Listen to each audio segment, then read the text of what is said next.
아브라함이 그돌라오멜과 그와 함께한 왕들을 쳐부수고 돌아올 때 소돔 왕이 사웰 골짜기 곧 왕의 골짜기로 나와 그를 영접하였고 살렘 왕 멜기세덱이 떡과 포도주를 가지고 나왔으니 그는 지극히 높으신 하나님의 제사장이었더라.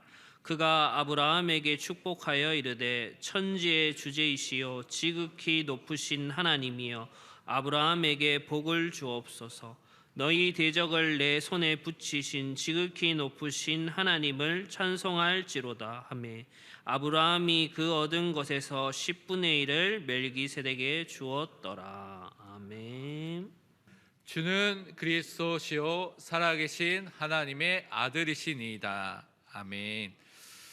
오늘은 창세기에 예표된 그리스도 5번째 시간으로 의의 왕이며 하나님의 제사장인 멜기세덱에 대해서 창세기 14장 17절부터 20절 말씀을 통해서 우리가 확인해야 되겠습니다. 여러분 일주일 동안 어떻게 살아오셨습니까? 많은 일들이 있었겠죠. 좋은 일도 있는 분도 있었고 아니면 여러 가지 사건이 있었던 분도 있을 것입니다. 저도 일주일 동안 저 삶을 좀 살펴보면서 현장 속에서 예배를 드릴 시간표도 있었고요. 또 지금 한 주간 동안 3교구 1차 신방을 끝내게 됐는데 그 속에서 여러 성도님들 만나서 그들의 인생 속에 10년, 20년, 30년, 40년 넘게 신앙생활했던 이야기 중에 아주 짧은 이야기들 이렇게 전달받으면서 많은 또 감사와 또 많은 생각들을 하게 됐습니다. 그래서 우리가 지금 하나님의 은혜 속에 살고 있구나라는 것을 다시 한번 확인하는 그 시간표였습니다. 그 은혜 속에 있기 때문에 우리가 이렇게 함께 모여서 살아서 하나님께 영광을 돌릴 수 있는 축복을 주셨구나라는 것을 또 생각하게 됐습니다. 그러면서 수요일 때 그 주영광 찬양대에서 했던 찬양이 우리가 잘 아는 찬양 중에 하나죠. 그래서 그 가사 중에 은혜 아니면 나 서지 못하네, 십자가 그 사랑, 능력 아니면 나 서지 못하네. 이 은혜가 우리가 예배를 통해서 항상 회복하고 누려야 될 참된 은혜구나라는 것을 다시 한번 붙잡게 됐습니다. 그래서 오늘 예배를 통해서 여러분이 십자가의 그 사랑과 그 은혜를 체험하는 그 예배가 되기를 축원드립니다. 먼저 우리 서론에서 항상 붙잡아야 될 것이 있습니다. 하나님께서는 우리에게 하나님의 말씀을 주고 계십니다. 그래서 여러분은 그 말씀을 다른 것이 아니라 여러분의 마음속에 먼저 담고 그 말씀을 따라서 인도함을 받는 전도자로 서야 되겠습니다. 왜냐하면 제가 신앙생활을 해보고요, 현장에서 사람들을 만나보고요, 이야기를 불신자들 많은 사람들 이야기해보면 많은 사람들이 아직도 과거의 상처와 경험과 문제, 그것으로 인해서 생긴 불신앙과 염려와 걱정과 근심 속에 지금 살고 있는 것을 너무나 많이 보고 있습니다. 그래서 오지도 않는 미래에 대해서 미리 땡겨서 걱정하는, 그래서 5달, 1년, 2년 있어야 될 그 미래에 있을 일도 미리 땡겨서 걱정하는 사람도 많이 보게 됩니다. 제가 미국에서 사역하면서 사람들이 오늘의 현실을 살아야 되는데 과거의 삶을 계속 살고 있구나라는 것들을 좀 많이 보게 됐습니다. 그래서 어떤 미국인 현지인 집사님과 만나면서 또 그분이 아까 대화를 해보면서 그분의 배경이 결혼을 몇 번 실패했어요. 결혼할 때 이혼했다, 결혼할 때 이혼했다는 몇 번 하신 분이거든요. 그러니까 그분의 삶에서는 이 결혼을 어떻게 또 다른 사람과 어떻게 해야 될 것인가, 이런 것이 굉장히 그분의 삶에서 굉장히 문제로 자리 잡고 있었을 때 제가 잠깐 다락방을 통해서 말씀을 나눴던 시간이 있었습니다. 그래서 저는 말씀을 나누면서 그분에게 우리가 갖고 있는 문제가 우리를 멸망시키는 그 문제가 아니라 하나님께서 그 문제를 허락하셨다면 그 문제는 그 중요한 하나님의 응답이 담겨져 있고 우리가 해야 될 사역의 발판이 된다라고, 그래서 중요한 인생의 발판이 된다고 분명히 그 말씀을 전달했습니다. 그러니까 그분이 보통 그런 얘기를 말씀 못 듣다가 그 복음의 인생의 문제가 발판이 된다는 것을 듣고 새롭게 그 문제를 보기 시작하는 것을 깨닫게 됐습니다. 그래서 우리는 정말 마음에 이런 과거의 그런 문제들이 아니라 마음속에 하나님의 말씀을 매일 담고요, 그 말씀대로 인도받는 믿음의 사람으로 서야 되겠습니다. 무엇이 마음에 담겨져 있느냐가 너무나 중요한데 왜 그러냐면 여러분 인생의 그 결과와 응답이 다 완전히 달라지기 때문에 그렇습니다. 시편 37편 31절에는 이렇게 말씀하고 있습니다. 그의 마음에는 하나님의 법, 하나님의 말씀이 있으니 그의 걸음은 실족함이 없으리로다. 하나님의 말씀이 담긴 사람은 그 말씀의 성취와 말씀의 인도를 따라 살기 때문에 그의 걸음이 실족함이 없다고 분명히 성경은 말씀해 주셨습니다. 하나님은 지금도 말씀을 성취하고 계시고요, 그 말씀대로 모든 세상을 움직이고 계시기 때문에 말씀이 마음에 담긴 사람은 하나님의 인도 속에, 하나님의 역사 속에 사는 그 응답의 주인공이 되는 것입니다. 그래서 여러분, 불신앙이 아니라, 불신앙의 역사와 염려와 걱정 속에 쌓여있는 인생이 아니라 하나님께서 지금도 일을 행하시고 성취하시는 그 하나님의 역사 속에 들어가도록 말씀 속에 들어가시고 그 말씀 붙잡고 기도하시기를 바랍니다. 시편 33편 9절에서 11절은 또 이렇게 말하고 있습니다. 그가 말씀하심에 이루어졌으며 명령하심에 경고에 섰도다. 여호와의 계획은 영원히 서고 그의 생각은 대대에 이르리로다. 하나님의 말씀은 분명히 성취되고 이루어지고 분명히 우리 삶 속에서 경고에 서기 때문에 여러분이 그 말씀을 붙잡아야 됩니다. 그러기 위해서 여러분이 예배에 집중해야 되고요, 특별히 강단의 말씀에 초집중해서 하나님이 주시고자 하는 그 말씀을 나의 언약의 말씀으로 붙잡아야 되겠습니다. 그래서 강단의 말씀, 이 복음의 말씀이 마음에 담겨진 그 사람을 통해서 하나님께서는 그를 흔들리지 않는 믿음의 사람으로, 하나님께서 그 현장을 살릴 전도자로 세워주시는 것입니다. 그래서 복음 안에서 능히 든든히 세워지는 응답을 하나님께서 여러분에게 분명히 주실 것입니다. 사도행전 20장 32절은 그래서 이렇게 약속하고 있습니다.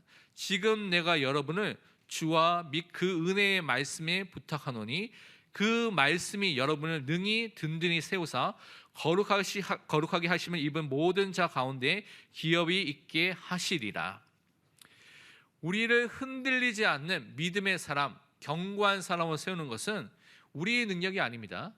복음, 하나님의 말씀 속에 들어갈 때 하나님께서 그 복음을 통하여서, 말씀을 통하여서 여러분이 흔들리지 않는, 사건과 문제와 상황 속에서, 위기와 어려움 속에서 흔들리지 않는 믿음의 사람으로 하나님께서 분명히 세워주실 줄 믿습니다. 그래서 항상 말씀을 매일 마음에 담는, 마음에 새기는, 말씀 속에 들어가는 그 믿음의 사람으로 서시기를 바랍니다.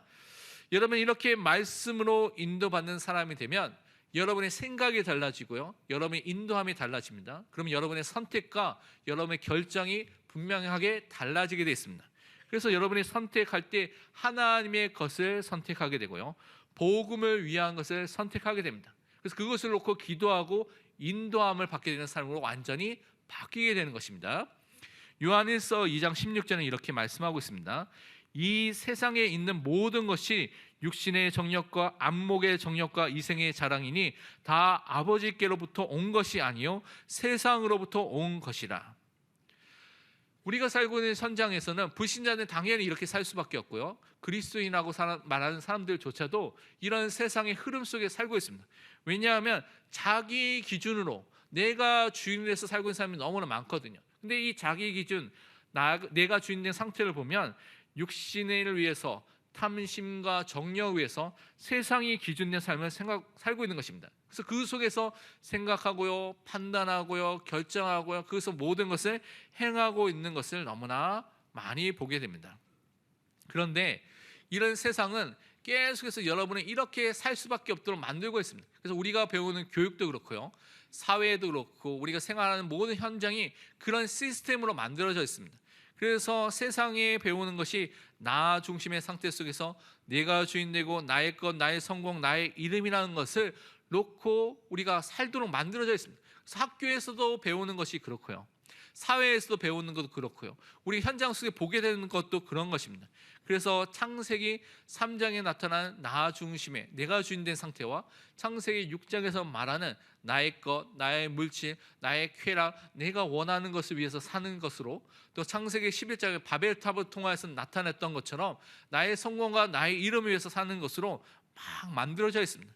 이런 상황 속에서 우리 렘넌트들, 우리가 교육받고 생활하고 살기 때문에 알게 모르게 여러분 삶 속에, 마음 속에, 삶 속에 이런 것이 너무나 각인되고 뿌리내리고 체질된 것이 너무나 많이 있는 것입니다. 그래서 우리가 성경을 통하여서 또 마가스쿨을 통하여서 애프터스쿨을 통하여서 주일학교를 통하여서 또 유아 선교 교실을 통하여서 모든 주일학교 모든 영적인 시스템을 통하여서 각인을 바꾸는 여러분의 인생을 복음으로 바꾸는 은혜 속에 들어가는 이 교육의 영적인 시스템이 있다는 것은 너무나 감사할 기도 제목입니다. 그래서 우리는 그 은혜 속에 세상의 것이 아니라 하나님을 위한 것, 복음을 위한 것을 보고 선택하는 믿음의 사람으로 서야 되겠습니다. 그래서 나와 가정과 현장이 살아나는 그 응답과 그 증거와 그 길을 볼 수 있도록 복음 속에 오늘도 우리는 들어가야 되겠습니다. 시편 27편 1절에는 이렇게 우리에게 말씀하고 있습니다. 여호와는 나의 빛이요 나의 구원이시니 내가 누구를 두려워하리요 여호와는 내 생명의 능력이시니 내가 누구를 무서워하리요. 세상과 사람, 눈에 보이는 것들을 우리는 무서워하거나 두려워할 필요가 없습니다. 우리의 구원이 되시고 우리의 생명이 되시고 우리의 빛이 되시고 우리의 모든 것 되신 그 하나님을 위해서 그 하나님이 주신 복음을 위해서 사는 전도자로 오늘도 우리가 서야 되겠습니다. 그래서 우리는 다른 것을 보는 것이 아니라 믿는 것이 아니라 하나님의 절대 주권을 믿는 믿음의 사람으로 오늘도 서야 되겠습니다. 그것을 항상 여러분 인정하고요. 항상 기억하고 생각을 해야 되겠습니다. 왜냐하면 지금도 하나님께서 여러분 삶 속에 지금도 여러분 인도하고 계시거든요. 그것을 정말 믿는다면 여러분 앞에 많이 오게 된 사건과 문제와 어려움들이 그냥 주신 것이 아니라 그 속에 여러분을 향한 중요한 계획이 있다는 것을 발견하게 됩니다. 역대상 29장 11절 12절에 우리 다윗의 고백이 있는데 함께 읽도록 하겠습니다. 여호와여 위대하심과 권능과 영광과 승리와 위엄이 다 주께 속하였사오니 천지에 있는 것이 다 주의 것이로소이다. 여호와여 주권도 주께 속하였사오니 주는 높으사 만물의 머리이심이니이다. 부와 기가 주께로 말미암고 또 주는 만물의 주제가 되사 손에 권세와 능력이 있사오니 모든 사람을 크게 하심과 강하게 하심이 주의 손에 있나이다. 아멘. 모든 것이 하나님의 손에 있습니다. 그래서 우리는 그것을 고백하는 믿는 믿음의 사람으로 오늘도 서야 되겠습니다. 그래서 이번 한 주 여러분 역대상을 읽었을 때 이 다윗의 고백으로 거의 끝나게 되는 이 고백을 통해서 정말 하나님께서 우리 삶 속에 모든 것을 통해서 일을 하고 계시구나 라는 것을 믿는 믿음의 사람으로 우리는 항상 서야 되겠습니다. 그래서 이 은혜와 이 축복 속에서 오늘 창세기에 또 예표된 그리스도를 우리는 확인해야 되겠습니다.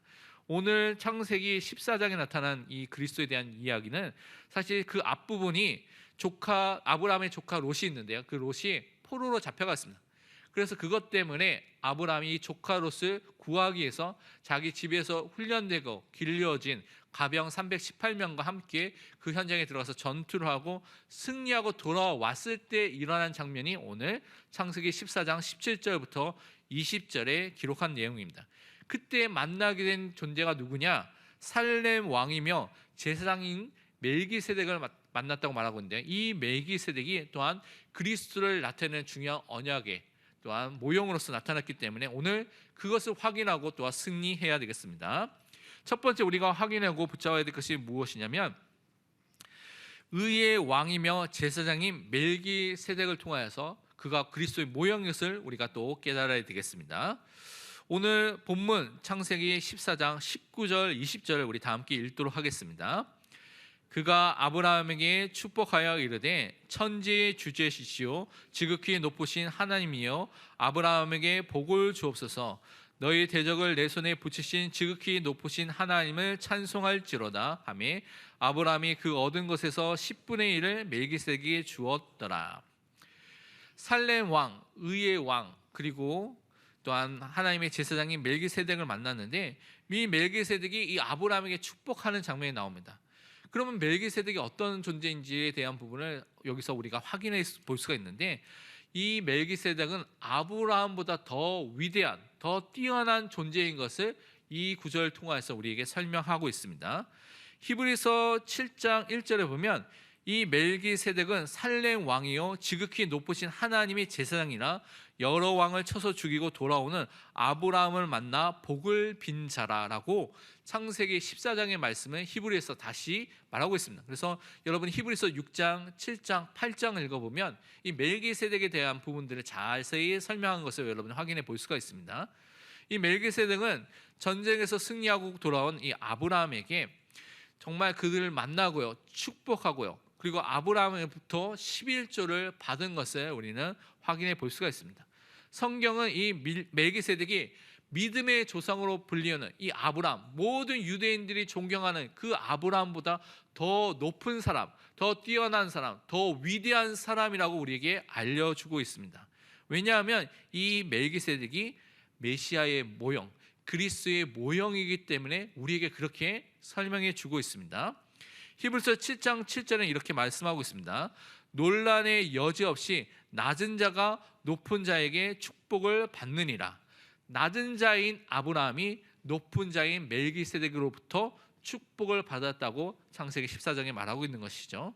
그래서 어떤 분들은 이 멜기세덱을 그리스도의 현현, 그리스도의 신현이다, 그리스도께서 멜기세덱을 통해서 우리에게 나타났어, 우리가 그림자로 모형으로 구약에서부터 그리스도에 대한 부분들, 하나님에 대한 부분들을 알려주셨다라고 말하기도 합니다. 그런데 이 멜기세덱에서 더 자세히 보면 18절 전반부에 보면 살렘 왕 멜기세덱이 떡과 포도주를 가지고 나왔으니라고 말하고 있습니다. 이 멜기세덱은 의의 왕이고 평강의 왕이라고 성경은 증거하고 있습니다. 히브리서 7장 2절에 이렇게 기록하고 있습니다. 아브라함이 모든 것의 10분의 1을 그에게 나누어 주니라. 그 이름 멜기세덱의 이름을 해석하면 먼저는 의의 왕이요, 그 다음은 살렘 왕이 곧 평강의 왕이요, 이렇게 기록하고 있습니다.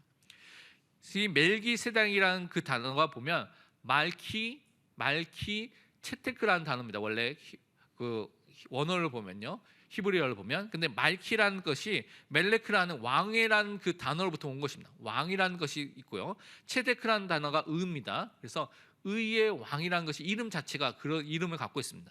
그리고 살렘이라는 것은 살로몬으로부터 온 것이죠. 그래서 그것을 통하여서 평강의 왕, 평화의 왕이라는 것이 그의 이름과 그가 왕인 그 도시를 통해서 우리에게 알려주고 있습니다. 그래서 하나님은 이름을 통해서, 지명을 통해서 이 멜기세덱이 우리에게 의를 주고 평강을 주는 왕으로서의 역할을 하고 있다고 분명히 알려주고 있습니다. 왜냐하면 죄인된 인간은요, 하나님 떠나 있는 상태 속에 있기 때문에 그 상태는 저주와 고통과 재앙이 임할 수밖에 없는, 그래서 불의 속에 살 수밖에 없는, 안식과 평안이 없는 삶을 살고 있는 것이라고 성경은 계속해서 증거하고 있습니다. 그래서 이 재앙지대와 우환이 넘친 그 현장 속에서 그 현장에 잡혀있던 그 롯을 그 아브라함이 구출하고 왔을 때 이 의의 왕, 평강의 왕 멜기세덱을 통해서 우리에게 의와 평강을 주실 분이 누구냐, 메시아 그리스도밖에 없다는 것을 다시 한번 우리에게 알려주신 것입니다. 그래서 메시아가 앞으로 우리에게 의와 평강과 평화를 회복할 분으로 오실 것을 알려주시고 우리에게 예표해 주셨습니다. 이사야서 9장 6절은 그것에 대한 예언을 이사야서 한 것을 우리가 확인해 볼 수가 있는데요, 함께 이사야서 9장 6절을 읽도록 하겠습니다. 이는 한 아기가 우리에게 낳고 한 아들을 우리에게 주신 바 되었는데 그의 어깨에는 정사를 메었고 그의 이름은 기묘자라, 모사라, 전능하신 하나님이라, 영존하신 아버지라, 평강의 왕이라 할 것임이라. 이사야가 이미 우리에게 보내신 그리스도가 어떤 분인가에 대해서 이사야서 9장에 이렇게 예언했습니다. 한 아기로서, 한 아들로서 우리에게 나타나실 것인데, 그분에게 있는, 그분이 전능하신 하나님, 성자 하나님 되신 그분이 이 땅에 오실 것인데 평강의 왕으로 오실 것이다, 우리에게 평강을 주실 분으로 오실 거라는 것을 미리 다시 한번 약속해 주셨습니다. 그래서 우리는 오실 메시아가 의의 왕, 평강의 왕으로서 우리를 회복시킬 분으로 오시겠구나라는 것을 멜기세덱을 통해서 확인해 볼 수가 있습니다. 또한 우리는요, 하나님의 제사장인 멜기세덱을 통해서 또한 제사장으로 오실 메시아 그리스도를 우리는 확인해 볼 수가 있습니다. 오늘 읽었던 본문 18절 하반부에 보면 이렇게 돼 있죠. 그는 멜기세덱은 지극히 높으신 하나님의 제사장이었더라라고 말하고 있습니다. 유대인들에게는 제사장은 너무나 중요한 직분입니다. 왜냐하면 이 제사장을 통하여서 함께 제물의 그 제사들을 이뤄서 제물에 손을 넣고 기도하고 그 제사장이 그 제물 드림을 통하여서 자기의 죄 문제가 해결되는 속죄를 받을 수 있는 그 하나님께서 주신 방법이기 때문에 제사장이 너무나 중요한 존재입니다. 그런데 이 레위 지파의 아론의 후손으로 나타난 제사장 제도는요, 출애굽 시대부터 생겼습니다. 그래서 그때부터 이제 모세와 함께 모세가 그것을 하나님의 말씀을 받아서 세웠기 때문에 그 이후로부터 이스라엘 민족에 있었던 그 제사장인 것을 우리가 확인해 볼 수가 있는데요. 그 이전에 세워진, 그래서 오늘 말씀에는 하나님의 제사장으로 표현됐죠. 하나님을 섬기고 하나님의 언약 붙잡고 피 제사를 드렸던 제사장으로서 처음 나타났던 존재가 누구냐? 바로 이 멜기세덱이었습니다.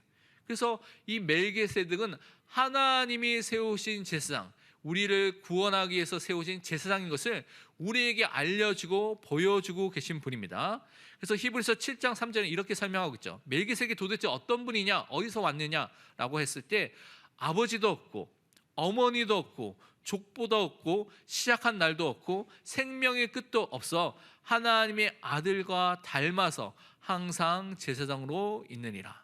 그리스도의 모형과 그림자였던 사람이 누구였냐? 멜기세덱이었다고 오늘 히브리서 7장 3절에도 말씀하고 있습니다.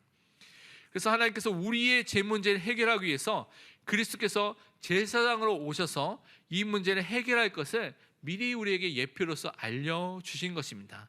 제사제도 제사장 직분이 생기기 이전부터 미리 이 일을 감당할 메시아 그리스도를 우리에게 보내주시겠다고 멜기세덱을 통해서 우리에게 약속해주고 알려주신 것입니다. 그래서 다윗은 메시아가 바로 영원한 제사장으로 오실 것을 예언한 것을 우리는 확인해 볼 수가 있습니다. 시편 110편 4절에 이렇게 말씀하고 있습니다. 여호와는 맹세하고 변하지 아니하시리라. 이르시기를 너는 멜기세덱의 서열을 따라 영원한 제사장이라 하셨도다. 왕이며 또한 선지자인 다윗이 예언하는 것이죠. 앞으로 오실 메시아가 있는데 그분은 멜기세덱의 계열과 그 반차를 따라서 영원한 제사장으로서 우리에게 이 언약을 또 하나님의 주신 그 축복을 회복할 줌으로 오실 것이라는 것을 미리 예언해 준 것입니다. 그래서 그냥 제사장이 아니라 하나님의 영원한 제사장이 오실 것이라는 것을 우리에게 미리 알려주시고 예언해 주신 것이죠. 이 모든 모양과 이 모든 예언을 성취하시고 이 땅에 오신 분이 누구냐? 예수 그리스도입니다. 그래서 우리 두 번째 붙잡아야 될 것이 영원한 제사장이고 의의 왕, 평강의 왕 되신 예수 그리스도를 오늘도 우리는 붙잡아야 되겠습니다. 사실은 예수 그리스도라는 이 그리스도는 기름 부음 받은 자이기 때문에 삼중직을 말합니다. 선지자, 제사장, 왕이란 세 가지 직분을 한 번에 다 갖고 계신 분을 말하는데 사실 멜기세덱은 이 중에서도 제사장, 왕의 직분 이중직밖에 없죠. 두 가지밖에 없습니다. 이 이유는 구약에서는 모형과 그림자로 나타났기 때문에 완전한 실체가 아닙니다. 그래서 거기에 대한 일부분만 설명하고 있습니다. 부분적으로 설명하기 때문에 완전한 형태로 나타나는 것이 아니라 부분적으로 설명하기 때문에 멜기세덱은 또한 제사장으로 왕으로의 그 부분을 설명하고 있다고 여러분 생각하시면 됩니다. 그런데 우리는 실제 되신 예수 그리스도가 오셔서 이 모든 구약의 모든 내용들 다 성취하셔서 그분이 선지자, 제사장, 왕으로서 삼중직의 일을 다 감당하셨구나라는 것을 우리는 확인하고 오늘도 믿는 믿음의 사람으로 서야 되겠습니다. 그 중에서 우리의 영원한 큰 대제사장 되신 예수 그리스도를 믿고 누려야 되겠습니다. 예수님은요 유다 지파의 다윗의 후손으로 오셨습니다. 그 계보와 서열에 있기 때문에 왕의 후손으로 왔다는 것은 사람들이 너무나 쉽게 이해할 수가 있습니다. 그래서 예수님을 만나기 위해서 맹인들이 다윗의 자손이여 우리를 불쌍히 여기소서라고 말하면서 메시아 왕으로 오실 분이 또한 다윗의 후손으로 오게 될 것이라는 것이 이 유대인들의 생각 속에 있었습니다. 그런데 당시에 유대인들이 갖고 있던 예수님 당시에 있었던 법을 생각해 보면 유다 지파는 절대 제사장의 일을 할 수가 없습니다. 왜냐하면 출애굽 이후에 있었던 시대 속에서는 레위 지파 그리고 레위 지파 속에서도 아론의 후손들만이 제사장이 될 수 있기 때문에 그런 것입니다. 그런데 성경은 뭐라고 설명하고 있냐면 불완전한 레위 계통의 제사장이 아니라 레위 지파 이전에 하나님께서 세우신 하나님의 제사장이 있는데 그분이 예수님이라는 것을 증거해 준 것입니다. 그래서 멜기세덱의 반차 그 서열을 따라서 우리의 영원하고 우리의 온전한 재상으로 오신 분이 누구냐? 바로 예수님이다라는 것을 우리에게 증거하고 있습니다. 그래서 하나님께서 미리 다 준비해 주고 우리에게 알려주신 것이죠. 히브리서 7장 11절에 이렇게 말씀하고 있습니다. 레위 계통의 제사장 직분으로 말미암아 온전함을 얻을 수 있었으면 백성이 그 아래에서 율법을 받았으니 어찌하여 아론의 반차를 따르지 않고 멜기세덱의 반차를 따르는 다른 한 제사장을 세울 필요가 있느냐?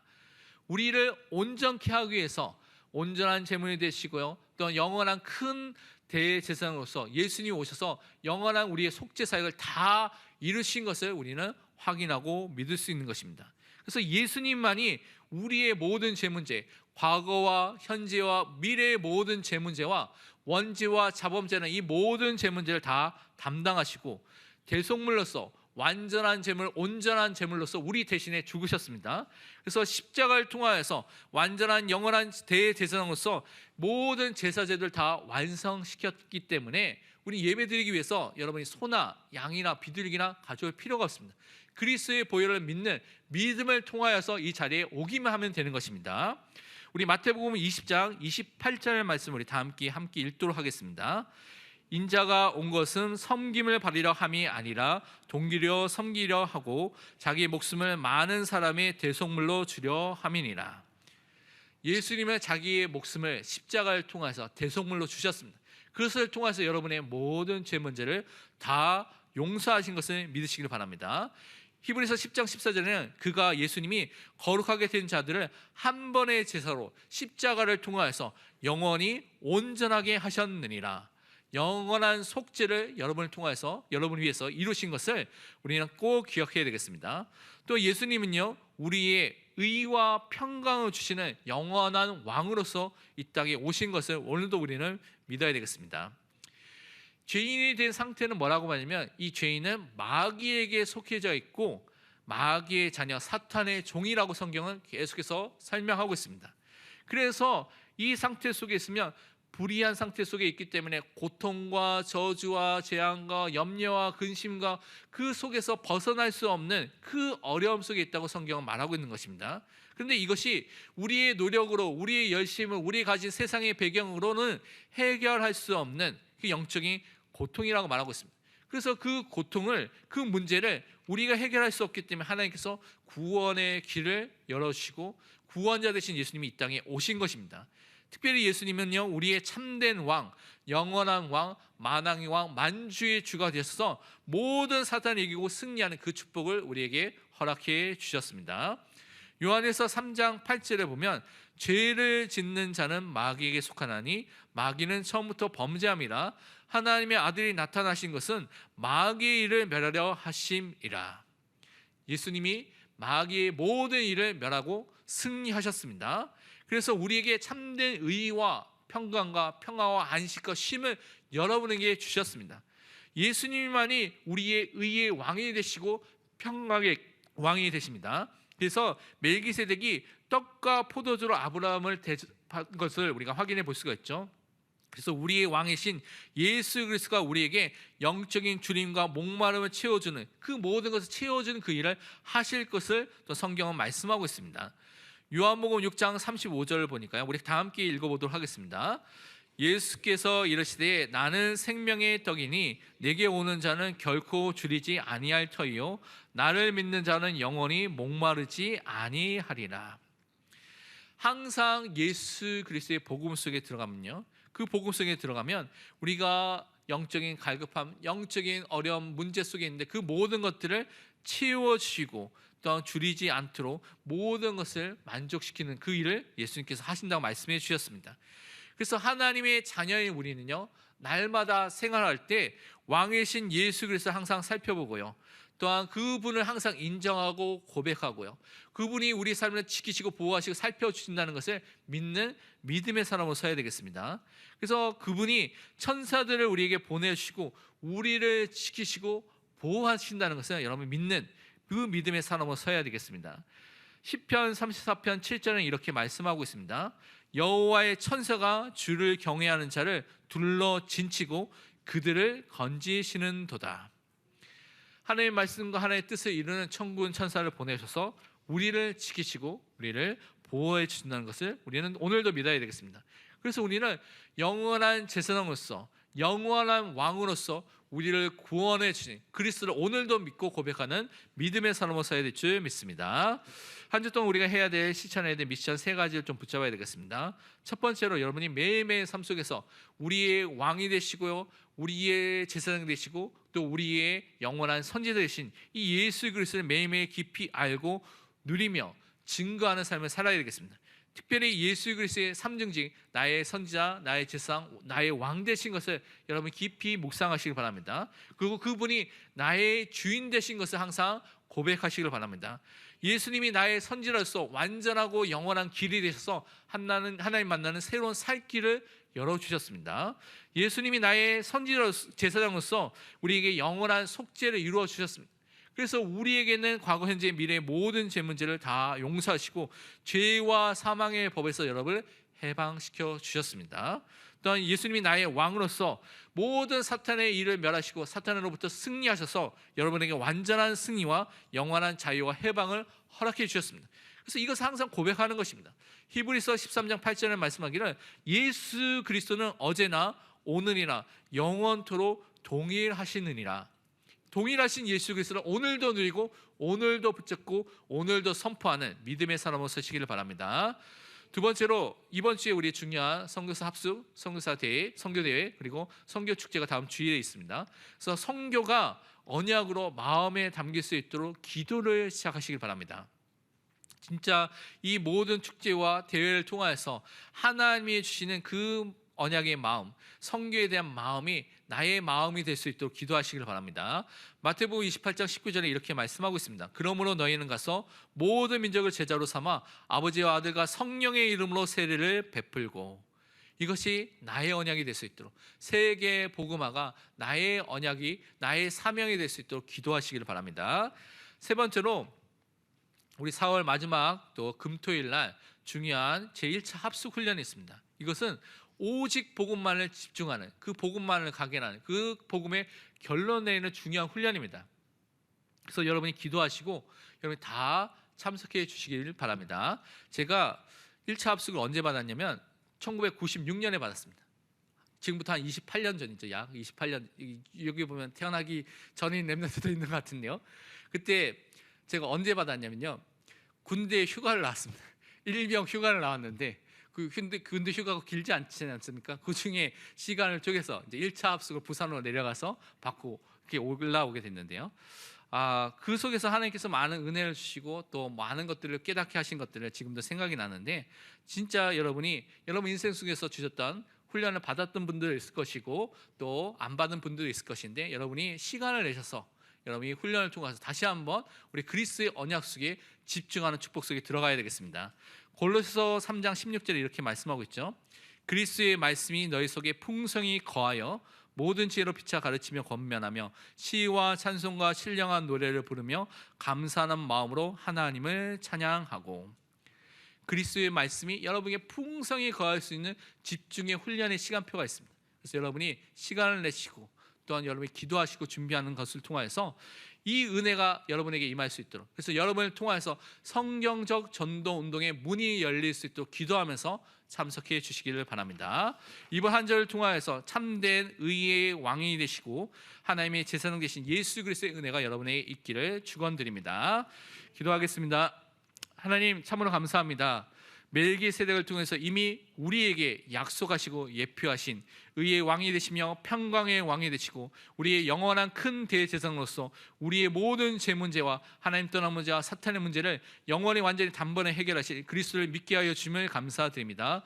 오늘도 이 언약을 붙잡고 현장 살리는 전도자의 삶이 시작될 수 있도록 축복하여 주옵소서. 살아계신 예수 그리스도의 이름으로 기도합니다. 아멘.